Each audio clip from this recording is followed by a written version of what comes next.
ប្រមាញ់នៅរដូវរងារបស់សត្វកញ្ជ្រោង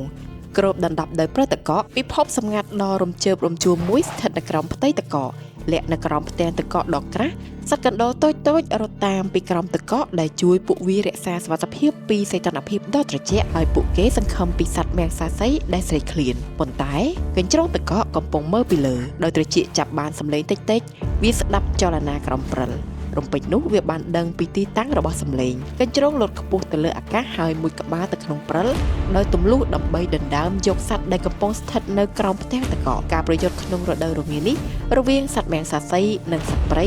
កើតឡើងជារៀងរាល់ថ្ងៃនៅក្នុងទីរហោស្ថានតកកសត្វកណ្ដុរពឹងផ្អែកលើផ្លូវក្រោមដីរបស់ពួកគេសម្រាប់រក្សាភាពកក់ក្ដៅនិងសុវត្ថិភាពខណៈពេលដែលកញ្ជ្រោងពឹងផ្អែកលើញៀនដ៏ខ្លាំងរបស់វា